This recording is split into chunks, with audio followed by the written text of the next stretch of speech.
Hi there again, everybody. Boyd here with you. Well, here we go with another 1/350 scale Polar Lights Classic Enterprise build.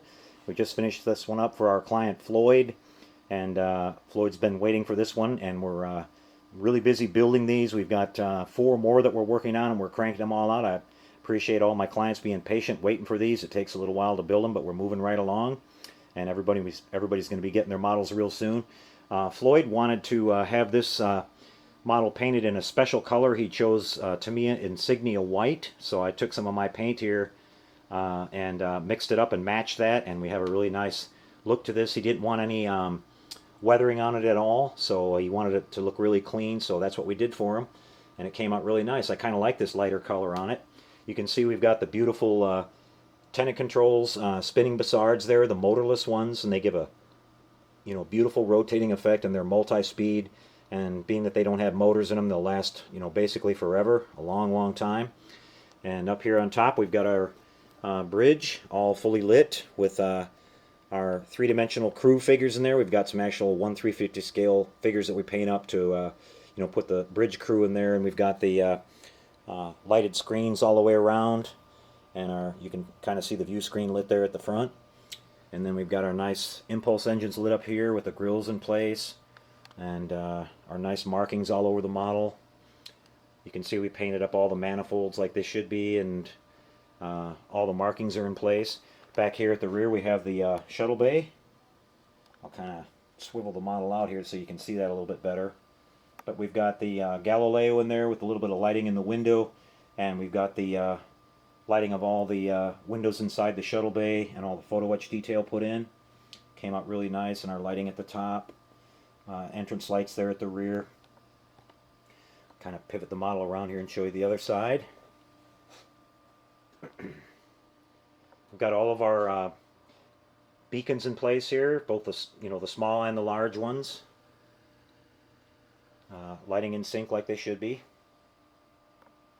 Planetary sensor there, and all the markings on the sides of the hull, and on the bottom down here you can see all those.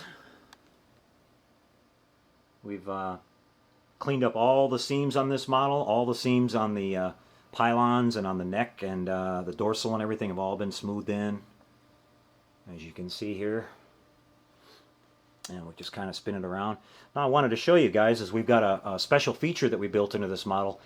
You've seen it before where I've demonstrated that I've got the sound effects available for this with one of my TrekWorks boards that has 5 different sounds. We have the opening monologue and theme song from the original series.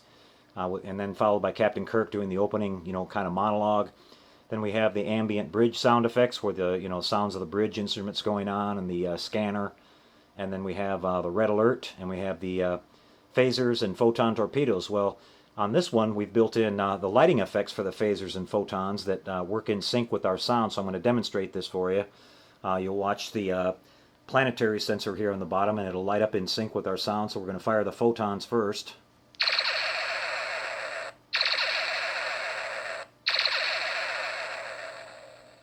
Okay, then we'll do our phasers.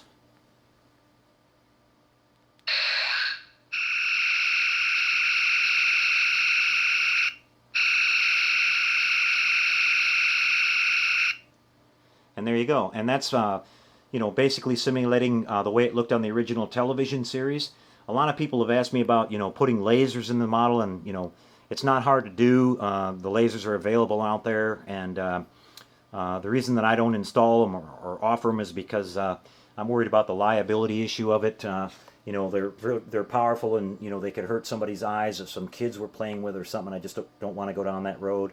The other thing is that lasers eventually will burn out, and I'd rather not have something in there that's going to burn out over time, and then the client might not be too happy because they had it working originally and then it quits working, and the only way to repair it would be to tear the model back open. So I just really don't want to go down that road, but the effect that we've got here looks really good, and it's a nice simulation of what it looked like on the original television show, and we got the sound effects synced up with it and stuff, so it's pretty cool.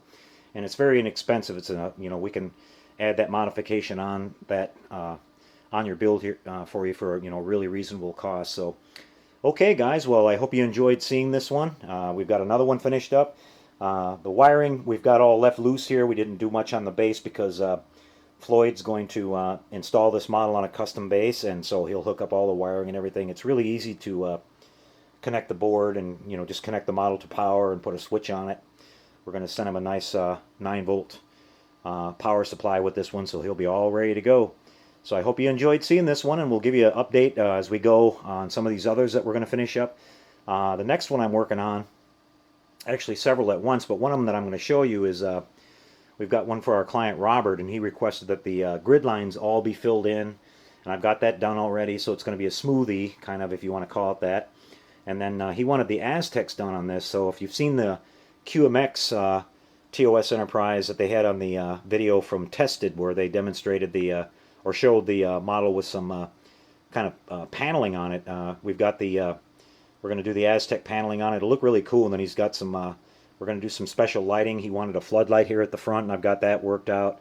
He wanted some extra strobe lights on it. He wanted the navigation lights to flash here on the top of the nacelles, so we're going to be working all that out. And it's it's not exactly canon, but it's his version of the ship, and it's going to look really cool, kind of different.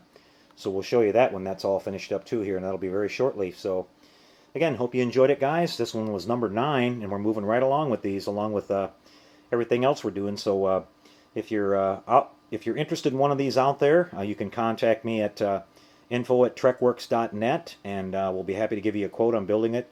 We'll give you a nice reasonable price on this, and you'll have a beautiful model when it's all finished up. So we appreciate all the work that's been coming in too, and thanks everybody for continuing to watch the channel and our model shop show. We really appreciate that. So take care out there. We'll see you guys later, and happy modeling, everyone.